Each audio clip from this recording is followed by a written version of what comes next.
Masinabi ko na. Huwag mo nang ako ayusin ang mga blind date. Huwag kang mag-alala, ang pamilya Zhao ay nagbabantay ng banal na espada sa maraming henerasyon. Tiyak na mananalo ako. Ang babaeng ito ay si Shweking.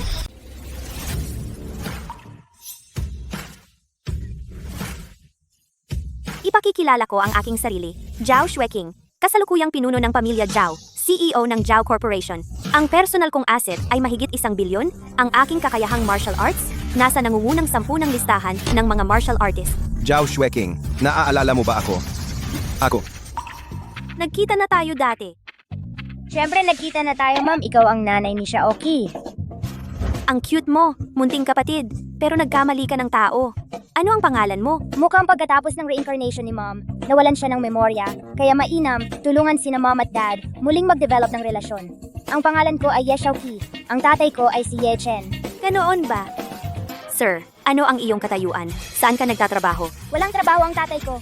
Walang trabaho, diborsyado na may isang anak, at pumunta ka pa para makipag-date sa akin? Baka naman may kakayahan ka. Ang blind date ay isang karanasang hindi pa nararanasan.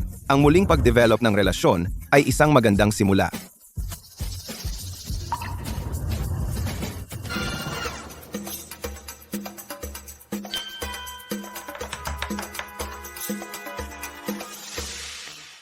Pasensya na. Ito ay mesa 13. Mali ang mesa ko. Mali, ito ang tunay na tadhana.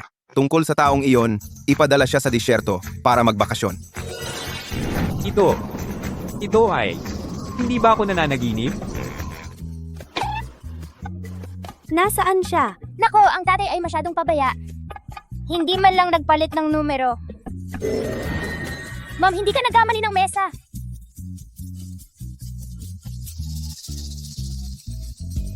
Tatay, kalmado lang. Namamalikmata ba ako?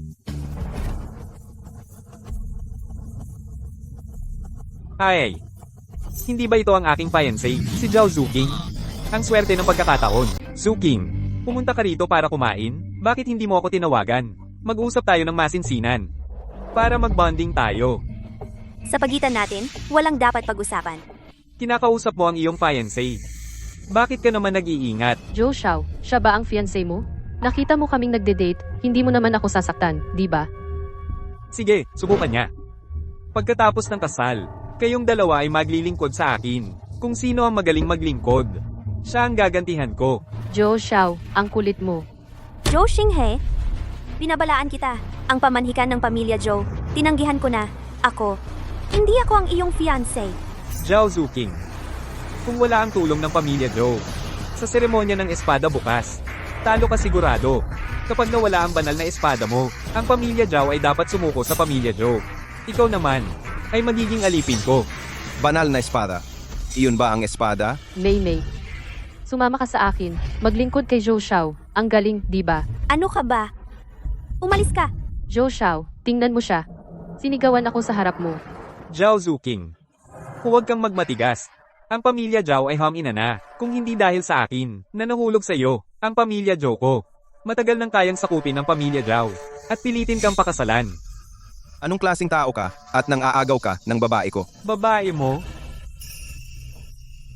Tama. Siya ang aking fiancé. Fiancé? Siya? Ano ba siya? Langgam. Lalapastanganin mo ako? Boy, ang yabang mo. Dito kita hihiyain. Ano ngayon? Lalapastanganin mo ang tatay ko, mamamatay ka ng maaga. Mamamatay ng maaga? Sino ka ba sa tingin mo? Hihiyay na kita. Patunayan mo na mamamatay ka ng maaga. Tera. Sige, mangyari ang gusto mo. Joe Xiao, tingnan mo ang buhok mo. Pumuti. Sinabi ko sa'yo, lalapastanganin mo ang tatay ko, mamamatay ka ng maaga. Ikaw, ano ang ginawa mo sa akin? Nabawasan ng 20 taon ang buhay ko. Kung mangyari muli, diretso kang magiging buto. Ang yabang mo talaga. Ginamit ninyo ang mga masasamang taktika. Nakasakit kayo kay Boss Joe. Tiyak na mamamatay kayo. Si Boss Joe ay taga Jiangcheng, ang unang tagapagmana ng marangal na pamilya, ang unang martial arts genius, ang buong Jiangcheng ay magiging kanya. Kahit anong gawin mo, hindi ka patatawarin ng buong pamilya, Joe. Ako ang may sala sa inyo. Tiyak na po protektahan ko kayo na mag-ama ng buo. Sina mama at papa ay napakalakas, hindi kami natatakot sa kanila. Sinta, sabihin mo sa tatay mo na umihi at tingnan kung ano siya. Kung nakasakit kayo kay Boss Ro, kahit ang hari ng langit ngayon, patay din kayo. Masama ang iyong pananalita, darating sa iyo ang parusa ng langit. Naku, natatakot ako. Pwe, kanina ginamit ninyo ang mga masasamang taktika. Ngayon handa na kami, hindi na kami maloloko. Kung kaya mo, parusahan mo ako ng langit. Darating na ang parusa ng langit.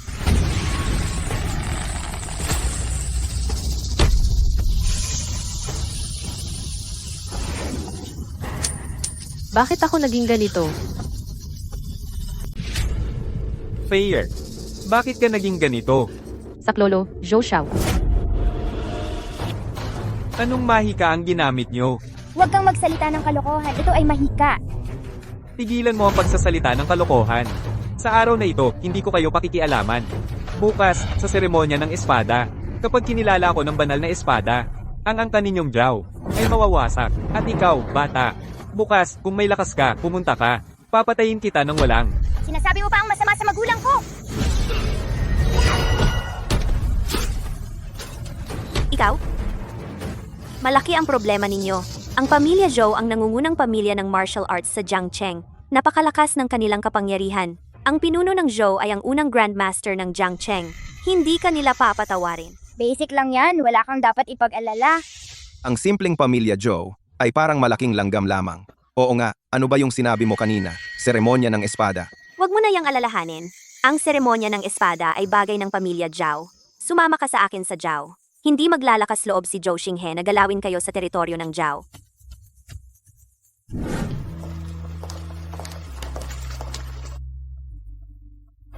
Wow, ang ganda ng bahay! Gusto mo ba? Kung gusto mo, dito ka tumira. Ihatid sila sa kanilang silid.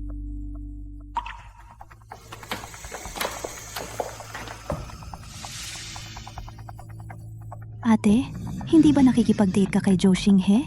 Bakit ka umuwi? At sino yung kasama mo? Ang bango ng kahirapan. Napakarumi. Makipag-date kay Zhou Xinghe. Sabihin mo sa kanya, ang pamilya Zhao ay laging nilalamon ang pamilya Zhao inaagaw ang banal na espada. Paano ninyo magagawa? Zuking, hindi mo matatalo si Jizhou. Ang pagsasama ay ang pinakamagandang opsyon bilang pinuno ng pamilya. Gumawa ng sakripisyo para sa pamilya. Bakit? Ano naman kung magsakripisyo ka para sa pamilya? Huwag kang masyadong makasarili. Sa daan-daang taon, walang tao sa pamilya Zhao ang nakatanggap ng pagkilala ng banal na espada Jizhou. Ay ang taong nakatadhana. Ang pamilya Zhao ay naglingkod sa banal na espada sa loob ng maraming henerasyon. Gagawin ko ang lahat upang maprotektahan. Matigas ang ulo. Hintayin bukas si Jizhou makakuha ng pagkilala ng banal na espada para makapasok sa templo ng Diyos ng Digmaan. Pagdating ng panahon, kung gusto mong maglingkod kay Jizhou, kailangan mong pumila.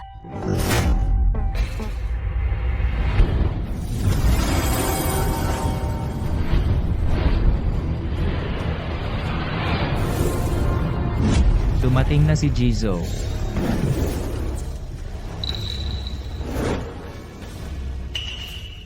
Hinihintay namin ang pinuno ng pamilya Zhou. Matagal na. Salamat sa pinuno ng pamilya Zhou. Nalaman namin, ang malamat na banal na espada ay itinatago ng pamilya Zhao. Salamat sa inyong lahat.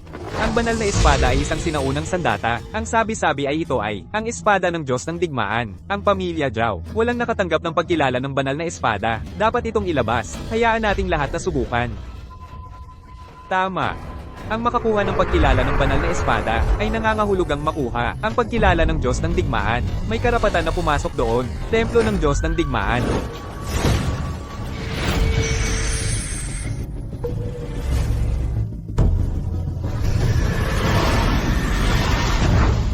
Espada ng Dragon God. 1,000 taon na ang nakalipas. Itinapon ko lang ito dito ng basta-basta. Hindi ko alam kung makikilala pa ba ako nito. Banal na espada, may kinalaman pala sa templo ng Diyos ng Digmaan. Iyon ang nakatayo sa tuktok ng dakilang siya, isang kapangyarihang transcendente, isang mandirigma, pinapangarap na banal na lugar. Kung ang anak ko ay makakuha ng pagkilala mula sa banal na espada, pumasok sa templo ng Diyos ng Digmaan. Kung gayon ang angka naming Zing, ay maaari ring sumikat ng bigla. Ang mga kabataan ng Jiangcheng, walang sino man ang makakatalo kay Xinghe. Kapag nakuha ni Xinghe ang banal na espada, ang angkan naming Zhao ay handang sumunod sa pamumuno ng angkan Zhou. Matalino ka pa rin, Tia. Huwag kang mag-alala, Ginoong Joe. Kapag nakuha mo na ang banal na espada, tiyak na ang ate ko ay kusang hihiga sa iyong kama, at saka matagal na kitang hinahangaan. Zhao Yudi, ano bang sinasabi mo? Ang banal na espada ay may napakalaking kapalaran ay ang ugat ng Angkan Zhao. May banal na espada saka nagkaroon ng Angkan Zhao. Ang Angkan Zhao ay nakipagtulungan sa mga taong ito upang agawin ang banal na espada ng Angkan Zhao. At kayo ay sumisip-sip pa sa mga maliliit na sinta na ito. Karapat-dapat ba kayo sa mga ninuno ng Angkan Zhao? Ikaw ang hindi karapat-dapat sa mga ninuno. Ang pakikipaglaban sa Angkan Zhao. Gusto mo bang isama ang buong Angkan Zhao sa kamatayan? Ako na ang naririto. Ang Angkan Zhao ay hindi maglalakas loob na galawin ang Angkan Zhao. Ikaw, bata, nangangahas ka pang magsalita ng walang pakundangan. Ngayon, ako, makakuha ng pagkilala mula sa banal na espada. Ang Angkan Zhao ay dapat sumunod sa aming Angkan Zhao. Ang iyong babae ay magiging aking munting sinta. Ang banal na espada ay sa totoo lang sa aking tatay, hindi ka nito kikilalanin. Ang espada ng tatay mo, iyon ang espada ng Diyos ng Digmaan. Isang sinaunang banal na espada. Ang tatay mo na nakatayo doon, sa ilalim ng banal na espada, ay matatakot. At may ingi sa kanyang pantalon. Banal na espada. Kahit na ang Diyos ng digmaan mismo ay dumating, ay dapat sa akin yumuko at lumuhod. Walang galang. Hindi nirerespeto ang banal na espada, at nilaling mo pa ang Diyos ng digmaan. Ang lakas ng loob mo talaga, ang mang-insulto sa Diyos ng Digmaan. Lahat ng nakatatanda rito, ay hindi ka patatawarin, kahit sa buong lungsod ng Jiang. Wala kang malalapitan. Zuking, saan mo nakita itong baliw na pulubi? Sino ba sa mga narito ang hindi bilyonaryo o dalubhasa sa martial arts? Ang banal na espada ay isang sinaunang kayamanan na hinahangaan ng lahat. At siya, anong klaseng tao ba siya para manggahas magsalita ng ganyan? Ginugulo ang seremonya ng pagbibigay galang sa espada. Hoy, ako! Putulin ang kanyang mga binti at itapon siya sa labas. Subukan ninyo. Sila lang? Kaya ba nila?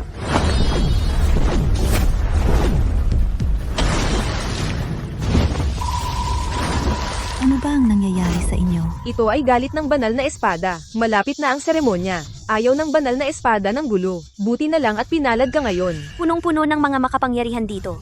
Huwag ka nang magsalita. Kung hindi rin kita mapoprotektahan. Zhao Zuking, gusto mo pa bang protektahan itong munting sinta? Sige na, hintayin mo ako. Pag nakuha ko na ang banal na espada, sa harap mo, wawasakin ko siya. Ikaw. Ang seremonya ng pagbibigay galang sa espada ay magsisimula na. Tingnan natin kung kaya ko ito, ang sinaunang banal na espada na ito.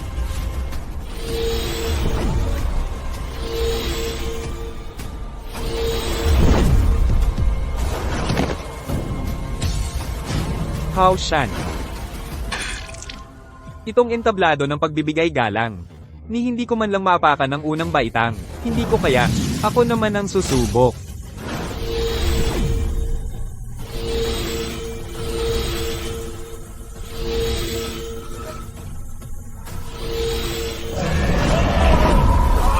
Hindi, Chenga. Ang banal na espada ay napakalakas. Tinupok si Song Cheng hanggang sa maging abo. Hindi kayo kaya lahat, maliban sa tatay at nanay ko. Wala kayong karapatan para makuha ang espadang ito. Xiaoqi, may diwa ang sagradong espada. Ang pamilyang Zhao sa loob ng daang taon, walang nakatanggap ng pagkilala. Hindi rin ako. Kung gusto mo, Ipapatanggap kita dito. Mamamatay ka na. Nagmamayabang ka pa. Sino ka ba? Gusto mong ang sagradong espada ay pumili ng may-ari. Ayon sa gusto nito. Tama na. Huwag ka nang magsalita. Ngunit gagamitin ko ang sarili kong lakas upang ipagtanggol ang sagradong espada. sige, laruin mo muna iyan. Wala na kayong pagkakataon. Ngayon, gagawin kong kilalanin ng espada ang may-ari. Kapag nakuha ko na ang pamilyang Zhao, siguradong luluhod ka at maglilingkod sa akin. Mahal na sagradong espada. Payagan ninyo akong maglingkod. Napakadali! Nakatapak sa ika-4 na palapag ng altar. Ang pinakadakilang henyo ng pamilyang Zhao sa daang taon ay nasa ika-5 palapag lang. Xinghe, tutulungan ka ng iyong ama. Ang lakas ng panloob na kapangyarihan. Si Zhou Jingwei ay dumating na. Nasa antas na ng dakilang guro. Anong dakilang guro? Ito ang una sa Jiangcheng, na dakilang guro sa martial arts. Ginoong Zhou, ano itong ginagawa mo? Ang seremonya ng pagpupugay sa espada. Sabi ba na bawal magpatulong? Pwede ka ring magpatulong, kung may tutulong sa'yo. Masama, walang hiya. Ika-10 palapag na. Si Zhou Xiao ay nakatapak na sa ika-10 palapag. Ang talento ng aking anak ay isa na sa pinakamahusay dito. Nakatapak lang sa ika-2 palapag. Si Zhou Xinghe ay tunay na henyo.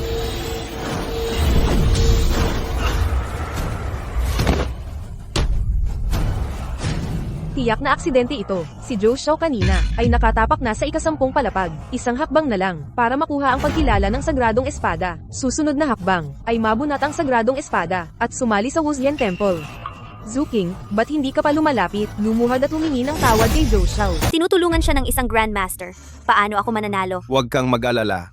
Nandito ako. Gusto mong manalo. Papanalunin kita. Katawa-tawa. Matutulungan mo ba si Zhao Zuking? Natalunin ako? Ang yabang mo. Hindi ko inaasahan na ngayon. Ikaw lang. Nandito rin si Xiaoqi. Huwag kang mag-alala, Mama. Tutulungan ka ni Tatay manalo. Hindi mo ako matutulungan.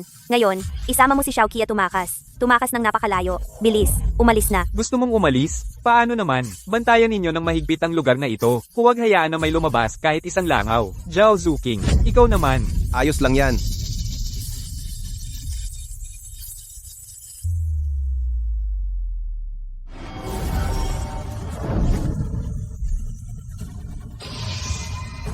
Wala kang dapat ipag-alala. Ang ate ko, hanggang ika-5 antas lang ang kaya.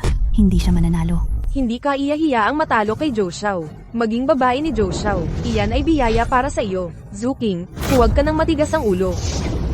Zhao Zuking. Bawat antas pagkatapos ng ika-5 baitang ay kasing hirap ng umakyat sa langit. Hindi mo ako matatalo. Ang pamilya Zhao ay naglilingkod sa banal na espada sa maraming henerasyon.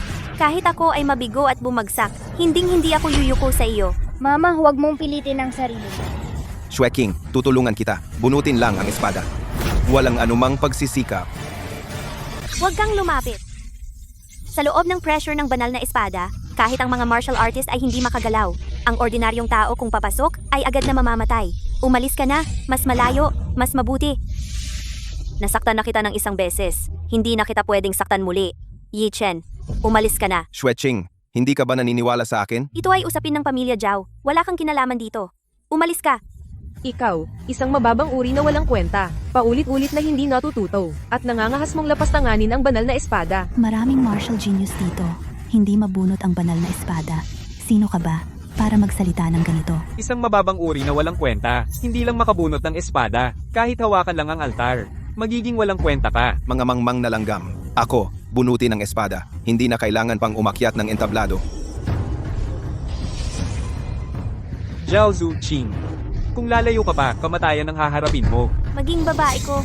At patatawarin kita. Hindi ba maganda maging babae ni Master Zhou? Ang tanga, gusto mo pa talagang mamatay. Kung hindi dahil sa iyo, matagal nang napangasawa ni Zuqing si Joe. Dahil sa iyo, nasira si Zuqing. Ikaw na masamang palad. Wala kang kwenta. Mga tao, Zhao Zuqing ay tiyak na matatalo. Hulihin ninyo ang walang kwentang ito. Lumuhad at sumamba ng 100 beses sa akin, hanggang sa mabali ang ulo niya.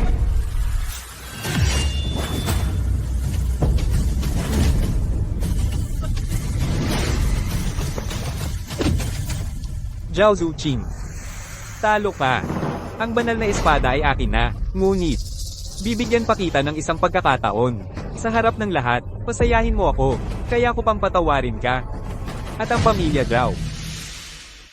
Nandito ako. Kung gusto mong manalo, hahayaan kitang manalo. Bakit mayroon pa akong ganitong hindi makatotohanang pangarap? Pero ngayon, kailangan ko talaga ng himala. Tatay, tulungan mo si Nanay. Dragon God Sword, kilala mo pa ba ako?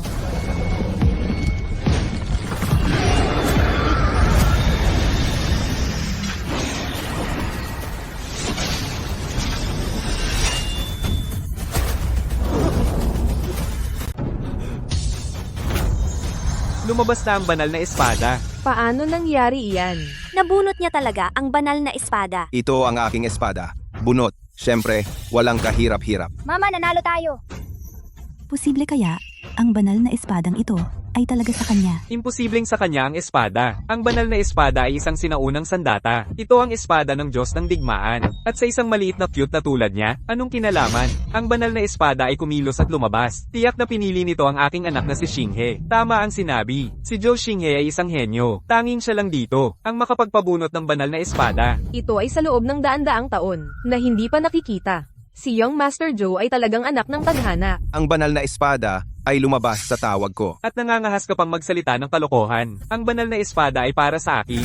Paulit-ulit mong ininsulto ang banal na espada. Bilang napili ng banal na espada, ngayong araw, puputulan ko ang iyong ulo at ipapakita sa lahat. Ang pamilya Joe ay naglingkod sa banal na espada. Ako bilang pinuno ng pamilya ay dapat kumilos.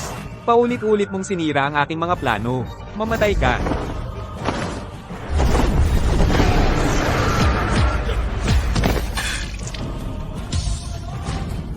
Ang banal na espada ay kumilos na. Ano? Banal na espada? Tinutulungan ng maliit na cute na si Yechen. Imposible. Ako ang pinili ng banal na espada. Paano naman magagawa ng banal na espada? Natulungan ng maliit na sinta na ito? Ang banal na espada ay talaga sa aking tatay. Siyempre, tutulong kay tatay. Buisit, ang aming pamilya Zhao ay nagbabantay sa banal na espada sa loob ng daan-daang taon. Maaari ba itong daan-daang taong gulang? Tiyak na siya ay paulit-ulit na nambastos sa banal na espada. Nagalit ng sobra ang banal na espada. Talagang dapat siyang mamatay. Tama, siya ay sobrang mayabang at mapangapi. Tiyak na, ang banal na espada ay hindi na makatiis. Gusto nitong patayin siya ng personal. Oo, tiyak na ganoon. Ako si Zhou Xinghe, ang bagong tagapaglingkod ng banal na espada. Hinayaan ko ang dakilang espada, na patuloy na iniinsulto ng maliit na sinta na ito. Kasalanan ko ito, mangyaring dakilang espada. Parusahan ng mahigpit si Yechen. Ang mapatay ng banal na espada, bakit hindi ka pa lumuhad at yumukod upang magpasalamat? Yechen, lumayo ka! Nanay, huwag kang maniwala sa kanilang kalokohan. Tatay, okay lang.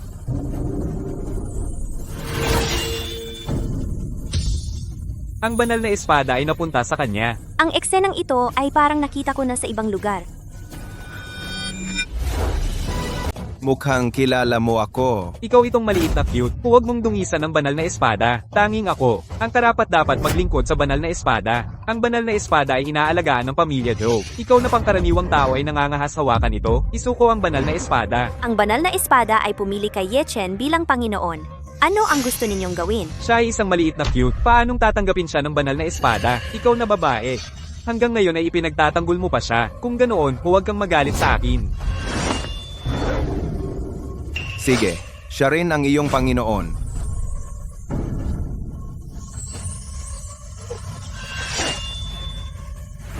Ang banal na espada ba ay tutulong sa akin? Ang galing ni nanay!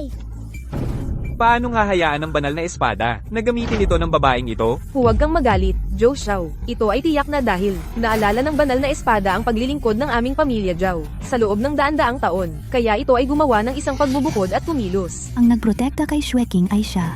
Ang aking ate ay hindi karapat-dapat sa banal na espadang ito. Zhao Zuking. Ay sila'y mo agad ang banal na espada sa tunay na may-ari. Maaari ko pa bang gamitin ang banal na espada? Ibig sabihin, pinili na ba ako nito bilang Panginoon? Kung gusto mo, ikaw ang magiging Panginoon nito. Zuking, huwag mong galitin ang karamihan. Ibigay mo ang espada sa pamilya Zhou. May pagkakataon pa para magbago. Zhao Zuking, ibalik mo agad ang banal na espada sa tunay na may-ari. Kinilala na ako ng banal na espada bilang Panginoon nito.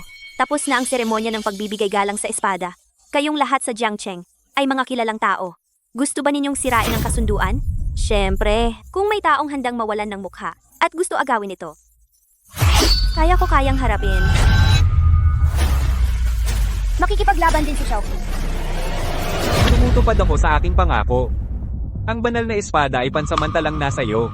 Sa ibang araw, ang pamilya Zhou ay tiyak na kukunin ito. Tatay, ibigay na lang ang banal na espada sa munting ito. Tumahimik ka. Si Zhao Zuking ay may tulong ng banal na espada, kaya tumaas ng husto ang kanyang lakas. Huwag kang magmadali. Marami pa tayong pagkakataon.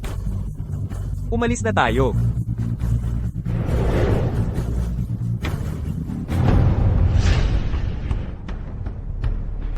Nagagamit ko ang banal na espada, pero wala akong nararamdamang koneksyon.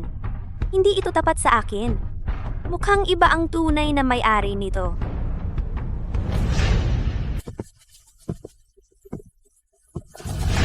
Ginoong Xiao, may masamang balita. Ang mga pamilya at grupo na pinamumunuan ng pamilya Zhou, ang mga pangunahing angkan at korporasyon, ay lalong nagiging matindi sa pag-atake sa pamilya Zhao. Mapanganib ang sitwasyon.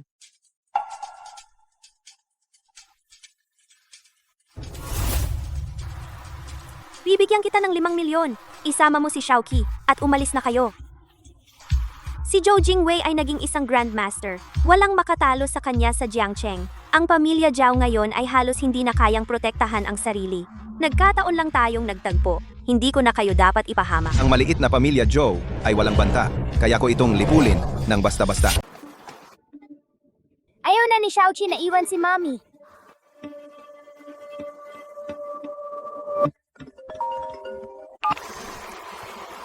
Mabuti. Masaya ang pakikipagtulungan, Mr. Zhao. Si Xia Bingyu mula sa Queen's Palace. Alam ko po ang tungkol sa inyong ginawa ngayon. Pinupuri po kayo ng husto, Mr. Zhao. Siya mismo ang nag-alok na makipagtulungan sa atin. Ano?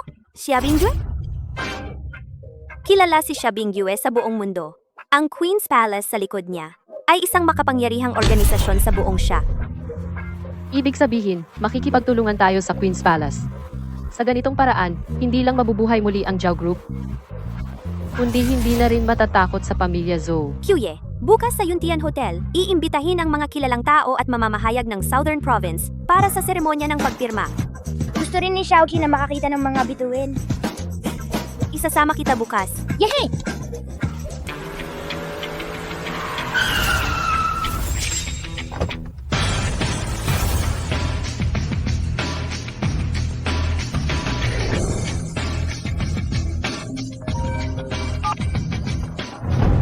Anong sinabi mo? Nagulat ka yata. Nawawala siya. Nawawala si Xia Bingyu. Ipinapakita ng CCTV, si Xia Tianhu ay lumabas ng mag-isa at hindi na bumalik. Hindi rin siya makontak. Mr. Zhao, ano sa palagay mo ang gagawin natin? Kung hindi darating si Xia Bingyu, masisira ang signing banquet at hindi natin maipapaliwanag sa palasyo ng Reyna. Tatay, tulungan natin si Nanay hanapin si Xia Bingyue. Siya, Wala silang anumang bakas. Saan tayo hahanap? Huwag mo na siyang pansinin. May 2 oras pa. Gamitin agad ang lahat ng resources at connections. Kailangan nating mahanap si Xia Bingyue at maghanda rin sa pinakamasamang sitwasyon. Mr. Zhao, si Xia Bingyue ay isang international superstar. May malaking fanbase siya at sa likod niya ay ang palasyo ng Reyna. Ang sumusuporta. Kapag inihayag magagalit ang palasyo ng Reyna, ang Zhao Group ay mahuhulog sa isang hindi na mababawi na sitwasyon. Gawin ang makakaya at hayaan na ang tadhana? Sige, gawin mo na. imbestigahan ang kinaroroonan ni Xia Bingyue.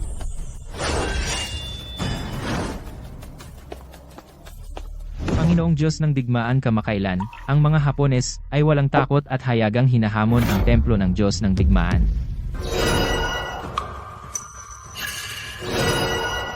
Panginoong Diyosa, ay hahanapin si nanay. Isinasaalang-alang ng Panginoon ang aking ulat sa kanyang puso. Imbestigahan ang kinaroroonan ni Xia Bingyu. Ang Panginoon ay nagpapan. Nahuli ko na ang tao. Kailan darating ang pera? Hintayin matapos ang piging ng Zhao Grupo. Darating ang pera, pero hindi dapat mamatay ang tao. Dagdagan ng pera. Doble. Sige, bukas, Kailangan mong samahan kami. Maglaro ulit ng magandang eksena. para mailigtas ko, si Xia Bingyu. Sige, walang problema. Magandang samahan. Pakawalan niyo ako, gusto niyo ng pera? Pwede ko kayong bigyan ng pera. Ito ang tinaguriang astig na artista ng Daxia International, si Xia Bingyu. Ang ganda-ganda talaga. Ang balat na ito, ang mukha, ang katawan. Pakawalan mo ako! Pakawalan mo ako! Ang napakagandang dilag ng Queen Palace ay nasa harapan ko. Paano ko matitiis? Dahil kailangan lang buhay, hayaan mo munang mag-enjoy ako. Pumila muna kayo. Mamaya isa-isa kayo. Kami ay susunod hanggang kamatayan, Panginoong Geisha. Pakawalan mo ako. Pakawalan mo ako! Sino ang magliligtas sa akin? Iligtas mo ako! Sino ang magliligtas sa akin? Nandito ba si Xia Bingyue?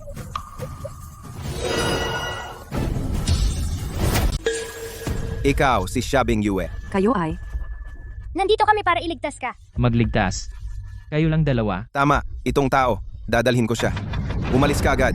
Mabubuhay ka. Pangahas, nagmamayabang ka sa harap ni Lord Geisha. Alam mo ba ang pinagmulan namin? Sabihin mo nga. Galing kami sa templo ng Zushen. Takot ka na ba, bata? Kahit sino sa amin ay may dugo ng Daxia ng mga martial arts master. Ang aming boss na si Geisha ay nakapaslang sa Grand Master ng Wushin Temple. Kuya, hindi mo siya katapat. Umalis ka na. Tawagan mo ang mga tao sa palasyo ng Reyna. May darating para iligtas ako. Huwag kang matakot, Shetianho. Ang tatay ko ay sobrang lakas. Hindi nila siya katapad. Ang yabang, papatayin kita. Teka lang, wag munang patayin ang batang ito. Hayaan siyang tumabi. Panoorin niya kaming gawin ito kay Xia Bingyu. Pagkatapos, saka natin patayin. Boss, magandang ideya. Maaari naming panoorin si Xia Tianhao habang nilalaro namin siya. Ikaw ay mamamatay ng may kabuluhan. Lumuhad ka at magpasalamat. Harangin ninyo ang batang ito. Hayaan siyang manood ng mabuti sa gilid. Mga cute kayong lahat. Totoo. Ngayon, ipapadala ko kayo sa susunod na buhay. Sa susunod na buhay, maging cute kayo. Ano? Ha? Pinapare-incarnate mo kami bilang cute. Hoy, sino ka ba? Ikaw ba si Yama? Hades. Huwag kang magpakatigas. Hindi mo sila kayang talunin. Takbo na tayo. Tumahimik ka. Akala mo ba, pwede siyang pumasok at umalis kung gusto niya? Ah! Halika, bata. Magpakita ka ng galing. Tingnan ko kung paano mo ako ipapare-incarnate. Kung hindi ka kumilos ngayon, mawawalan ka na ng tsansa. Bata, akala mo ba magaling ka? Halika, gawin mo akong reincarnate. Tay, turuan mo sila. Takbo? Takbo! Ako, bakit hindi ako makagalaw? Hindi rin ako makagalaw.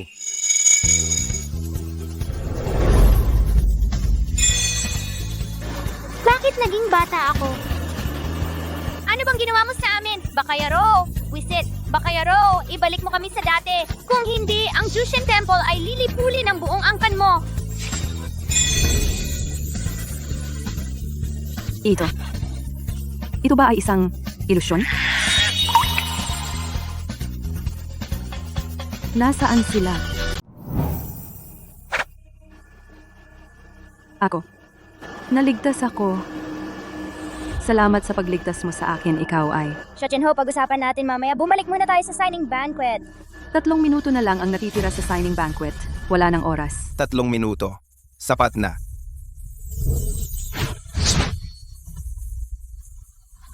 Ito. Ikaw ba ay isang Diyos?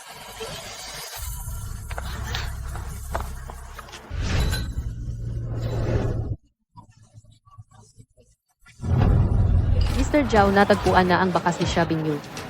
Saan at gaano katagal bago makarating? Sa East Sea. Sa isang walang taong isla. Kahit magpadala agad ng helicopter, bukas pa makakabalik sa Jiangcheng. Ang signing banquet ngayon ay ganap na sira.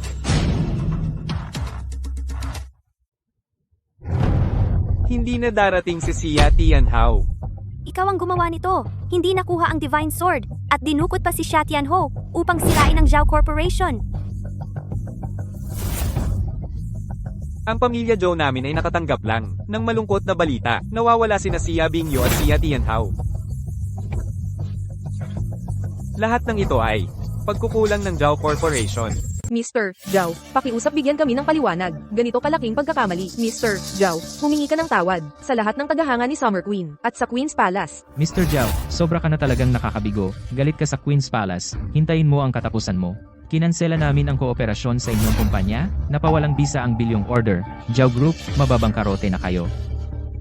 Jing, nagkagulo ka na naman. Ang aming pamilya Zhao ay mamamatay sa iyong mga kamay. Ate, magbitiw ka na bilang presidente ng Zhao Group at humingi ng tawad sa Queen's Palace. Ako ang mamumuno sa grupo para sumali sa Zhou family at sisikaping mabawi ang mga pagkawala.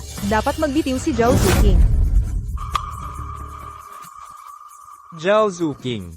Ito ang halaga ng iyong pag-alit sa akin. Pagkatapos kong lunukin ng Zhao Group, personal kong ibabalik si Xia Bingyu at pipirma ng kontrata sa aking pamilya Zhou. Hanggang dito na lang ba talaga? Tatay, tulungan natin si nanay na hanapin si Xia Bingyu. Siya. Yi Chen Xiaoqi?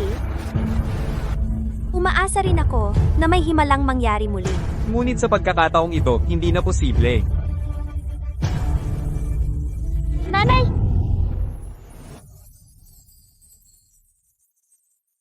Nanay, nahanap na ni tatay si Xia Bingyu. Ang tatay mo, isang kaibig-ibig na bagay. Umaasa ka sa kanya. Mas mabuti pa sa aso ka umasa. Kung may babalik niya si Xia Bingyu, luluhod ako agad at yuyukol sa kanya. Tatay, bilis! May gustong yumukod sa'yo.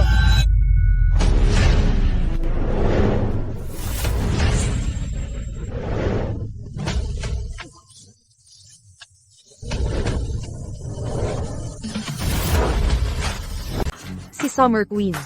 Hindi nawala si Summer Queen. Oo, Imposible yan.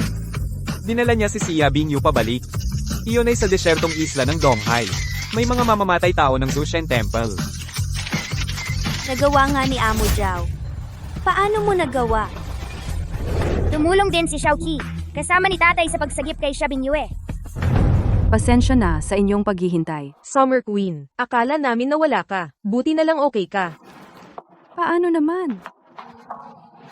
May inihanda akong malaking balita na ipapahayag. Malaking balita. Malaking balita. Anong malaking balita? Nagpasya ako na itaas ang antas ng pakikipagtulungan sa Zhao Group sa pinakamataas na antas ng Queen Palace.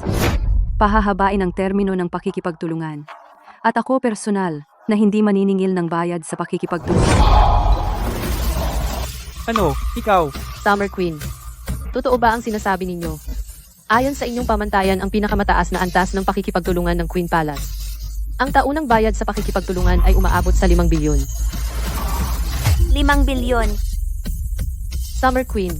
Kung gayon, masaya ang pakikipagtulungan. Pirmahan natin ang bagong kontrata.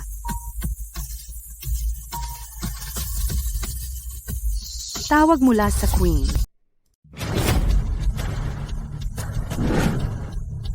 Tawag iyon ng Reyna.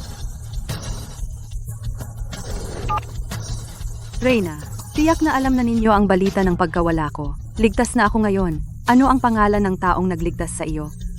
Ye Chen ang tawag. Panginoon. Talaga bang Panginoon yun? Nahanap na kita sa wakas. Mommy, huwag mo akong iwan. Masunurin si Ruru.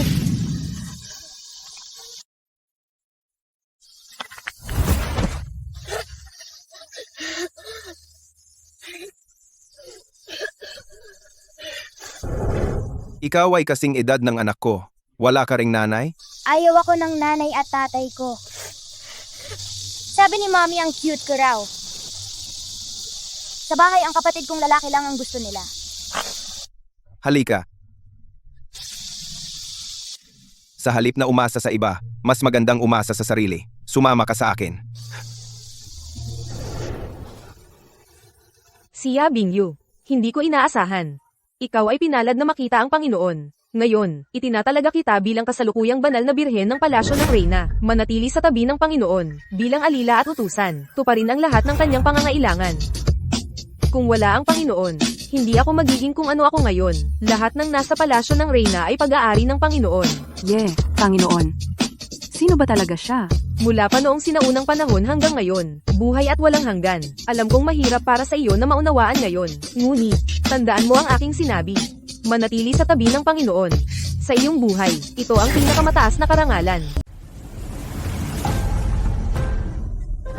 Panginoon, hayaan ninyo akong manatili sa inyong tabi upang maglingkod sa inyo. Si Xia Tianho ay maglilingkod kay Ye Chen. Xia Tianho, ikaw ay abala sa trabaho. Pirmahan mo na ang kontrata. Si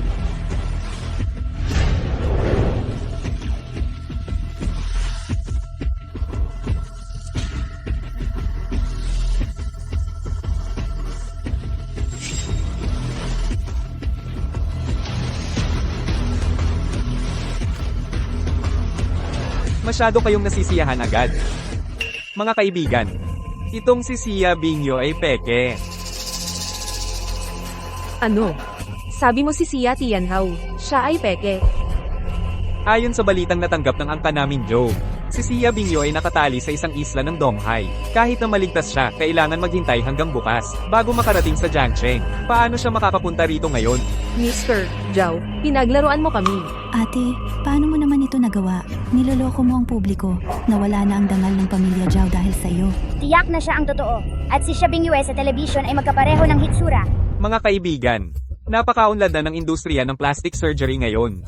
Kahit baboy ay pwedeng gawing tao ang itsura. Mahirap bang gayahin si Sia Binyo? Ako ay peke. Nagpapanggap kan si Sia Binyo mula sa Queen's Palace. Alam mo ba ang kahihinatnan? Lumuhad ka agad at humingi ng tawad. Sirain mo ang iyong mukha, at hindi ka namin papatayin. Sino ang nagbigay sa angkan ninyong Joe ng lakas ng loob? Natanungin ang aking pagkakakilanlan? Isang babaeng peke ang mukha. Akala mo tunay kang siya Tianho? At maglakas loob kang sumigaw kay Joe Xiao dito? Sampal! Anong klase kang tao? Kamakailan lamang, hinirang ako ng Reyna bilang kasalukuyang banal na birhen upang maglingkod sa Panginoon. Wala ang Reyna. Ako ang pinuno ng Queen's Palace at may kapangyarihang gamitin ang pinakamataas na kapangyarihan. Santa ng palasyo ng Reyna. Nasa palasyo ng Reyna ang Santa, pero siya ay pangalawa sa Reyna, higit sa lahat. Sabi niya santa daw siya. Tapos naniwala kayo agad? Reyna sa ng palasyo ng Reyna. Magpapaservi ang santa sa basurang ito. Nagpanggap kang Reyna siya at nag-claim ka pang santa. Kayo, maghanda ng mamatay. Tama si Ginoong Xiao. Maglilingkod sa kanya ang Santa ng palasyo ng Reyna. Sino bang maniniwala diyan? Ang kapal ng mukha mo! Ang tapang mong walang respeto sa Panginoon! Naglakas loob kayong mang-insulto sa tatay ko. Baka sasabihin mo pa na. Ang kanyang pagkatao ay mas mataas kaysa kay Son Linro, na mas mataas pa kay Reyna Son. Siya na ang reyna ng palasyo ng Reyna. Kaya kapag nakita niya ako, dapat talaga siyang yumukod at lumuhod. Napakatapang talaga. Ang palasyo ng Reyna ay sobrang dakila. Ang mang-insulto kay Reyna Son, walang sino man ang makakapagligtas sa'yo. Totoo ang sinabi ng Panginoon. Sa tingin ko, kayo ang naghahanap ng kamatayan. Isang tawag lang ng telepono. Ang mga koneksyon ng palasyo ng Reyna ay magsasara sa inyong pamilya Joe. Mag-blacklist sa pamilya Joe. Kahit na ikaw ay tunay na Sia Binyo, hindi ka pa rin kwalipikado. Ginoong Xiao, anong ibig mong sabihin? Ang pamilya Joe naming ay nakaugnay na sa pamilya Chen. Darating si Ginoong Kian ngayon upang pumirma ng kontrata na 2 bilyon sa pamilya Joe. 2 bilyong kontrata. Pamilya Chen. Baka. Oo, iyan ang namamahala sa Kaishenfu ng Great Sia. Ang tahanan ng pinakamayaman ng Daksha, si Chen Kaishen. Pamilya Chen. Kay Shenfu, Qian Fugui. Yung matabang Qian? Panginoon, walang kakayahan ng matandang ito. Mahilig ako sa pera. Ito ang Kaishen Order. Pwede mong gamitin ang trilyong yaman ng Kaishenfu. Tanggap sa lahat ng bangko ng Daksha. Pakisuyo, Panginoon, tanggapin ninyo ito.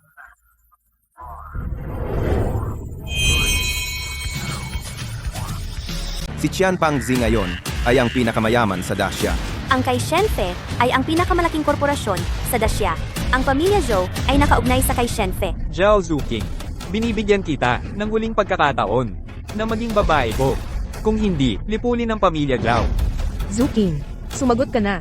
Ang pamilya Joe ay pinapaboran ng Kaishenfu. Iyon ang pinakamayamang puwersa sa Dacia. Kontrolado nila ang ekonomiya ng Dacia. Isang salita lang nila, magdedesisyon. Ang kapalaran ng pamilya Zhao. Tama, ate. Ano ba ang pinagsasabi mo? Kung gusto mong mamatay kasama ang munting sinta na ito, huwag mo kaming isama ni nanay. Baliw na yata ako. Umaasa akong matutulungan niya ako. Iyon ay ang napakayaman na kay Shenfu.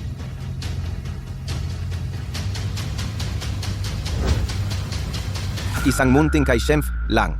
Kung gusto mong makipagtulungan, napakadali lang. Tama. Panginoon, may mga koneksyon ka sa Kaishenfu. Puro kayabang. Ang munting sinta na ito, kung may koneksyon siya sa Kaishenfu, bakit siya magiging tambay? Zhao Zuking, tingnan mo ito. Imbitasyon sa pribadong handaan ng Kaishenfu. Pribadong piging ng Diyos ng Kayamanan. Kung makakausap ko ang Diyos ng Kayamanan at makakonekta sa kanya, ang angkan naming Zhao, tiyak na makakapasok sa Nansheng bilang isang first class na pamilya. Young Master Joe, hindi ba ikaw ay malapit nang pumasok sa listahan ng mayayaman ng Great Xia? Makikita mo. Pinahahalagahan ako ni Young Master Chen. Dilatan mo ang iyong mga mata at tingnan mong mabuti. Ito ang imbitasyon mula sa mansyon ng Diyos ng Kayamanan. Tingnan mo ang sarili mo. Ano ang maibibigay mo kay Zuking? Paulit-ulit mong sinasaktan ang aming pamilya Zhao. Bukod sa pagyayabang, ano pa ang magagawa mo? Ang yabang niya. Baka, talaga namang makapaglabas siya ng mas mataas na antas na imbitasyon. Wala akong imbitasyon, pero mayroon akong token.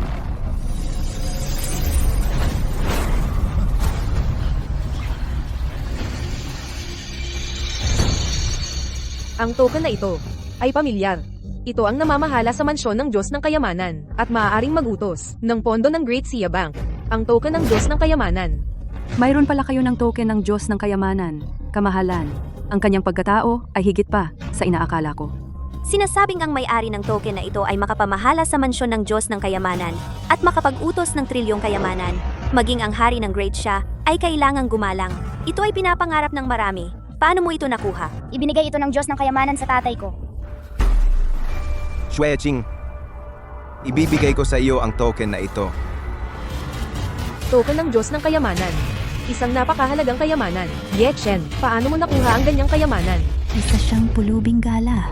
Walang-wala. Paano siya magkakaroon ng ganyan? Token ng Diyos ng Kayamanan? Nakatawa ka sa akin. Inaakala mo ba akong bata-bataan? Kung ito ay token ng Diyos ng Kayamanan, kakain ako ng tae ng patingkad. Ano? Ito. Hindi ito ang amulet ng Diyos ng Kayamanan. Siyempre naman, paano naman ito magiging tunay na amulet ng Diyos ng Kayamanan? Itong bagay na ito, maliban sa pinakamayamang Diyos ng Kayamanan, sino ang karapat-dapat magkaroon? Ang galing mo, bata. Hindi lang nanghanap ng pekeng santa, pati amulet ng Diyos ng Kayamanan ay pinanday mo. Talagang hindi ka takot mamatay, ha? Tama ka rin. Siya ay isang maliit na sinta. Walang background.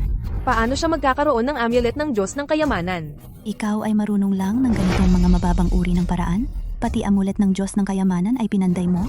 Kung kumalat ito, mamamatay ka ng walang libingan? Bata, kahit na ikaw ay isang maliit na sinta, ngunit ang iyong tapang ay hinahangaan ko.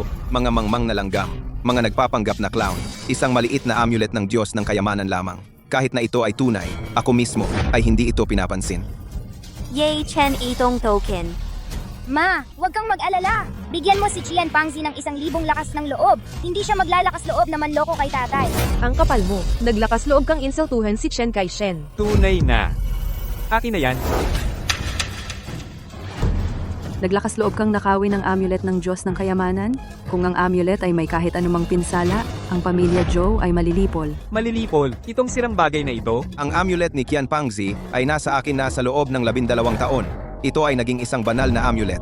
Kung ikaw ay makasisira nito, tiyak na magdaranas ka ng kapalit na pinsala. Mawawala ang lahat ng iyong kayamanan, at mawawasak ang iyong pamilya, at mamamatay ang lahat.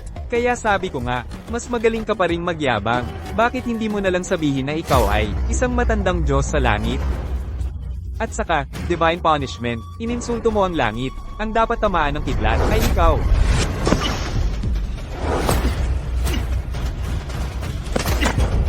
Ngayon ko na ihahayag, ang iyong panlilinlang, maliit na sinta. Tingnan natin, kung paano ang pekeng ito, ay magpapahamak sa aking pamilya Joe, sa pamamagitan ng langit na may parusa. Ilapastangan ang banal na amulet, maghahatid ng kapahamakan ng Diyos. Ito talaga ang Diyos ng kayamanan.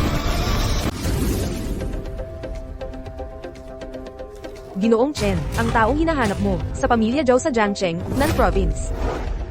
Natagpuan na si Panginoon. Oo, Baguhin agad ang ruta pauwi. sige. Nasira ang banal na utos. Nagalit ang langit.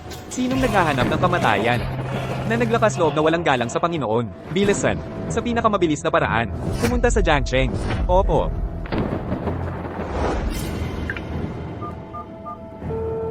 Baoshan, nasa Nan Province ka, di ba? Maghanda agad ng mabigat na regalo tungo sa pamilya Zhao upang makita si Panginoon. Kaya, ikaw ang pinakamayaman. Sino ba itong Panginoon na karapat-dapat sa ganyang paggalang? Tumahimik. Kung wala si Panginoon, wala ang pamilya Chen, at wala ang Kaishan Mansion. Pumunta ka dyan agad. Tingnan mo kung sino ang naghahanap ng kamatayan. Naglakas loob na walang galang sa Panginoon.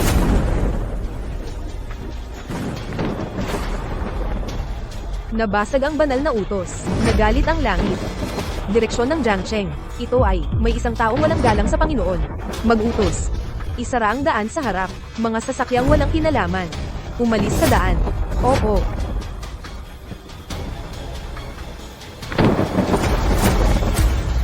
Ininsulto ang banal na utos. Bumaba ang kapahamakan. May isang taong walang galang sa Panginoon. Ipag-utos. Lahat ng Wushen Temple, sumama sa akin upang makita ang Panginoon. Oo. Ito. Imposible ito.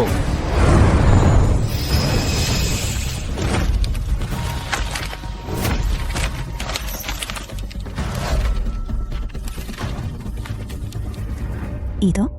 Bumagsak ang pera mula sa langit. Ano ito? Paano magkakaroon ng pera nang wala sa oras?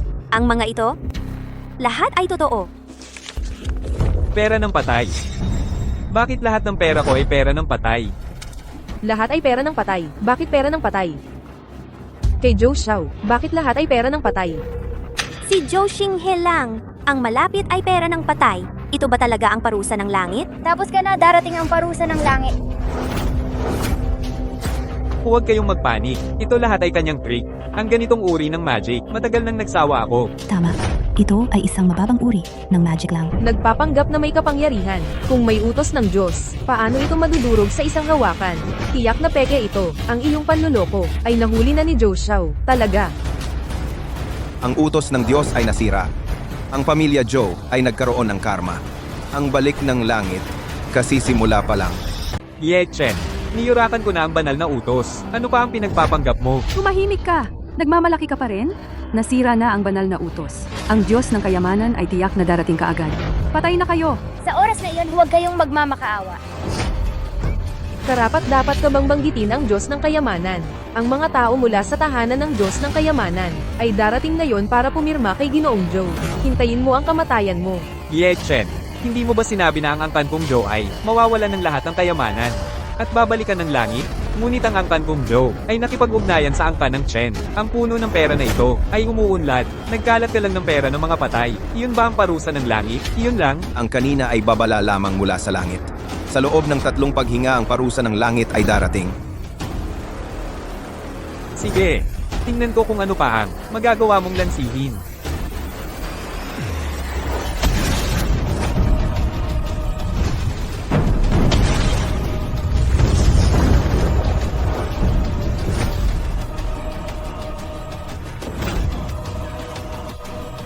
Ano ang nangyayari? Paano nangyari iyon? Puro pera ng patay. Hindi imposible. Langit. Meron talagang parusa mula sa langit.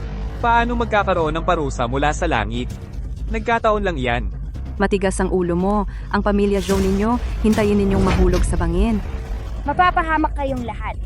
Ang kapal ng mukha mo para sabihin yan. Akala mo ba ako ay walang galit? Mga tauhan, dakpin ninyo siya.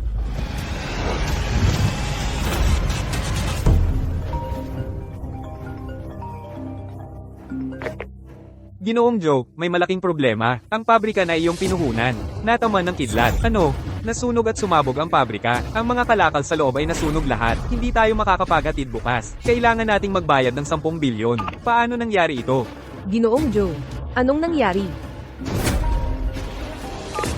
Ginoong Joe, ang inyong bilya ay nataman ng kidlat. Ang 5 bilyong salapi sa vault ay naging perang pang-alay. Nataman na naman ng kidlat. Paano naging perang pang-alay? Baka naman, mayroon nga talagang parusa mula sa langit? Imposible, kung mayroong parusa mula sa langit, bakit wala akong nangyari?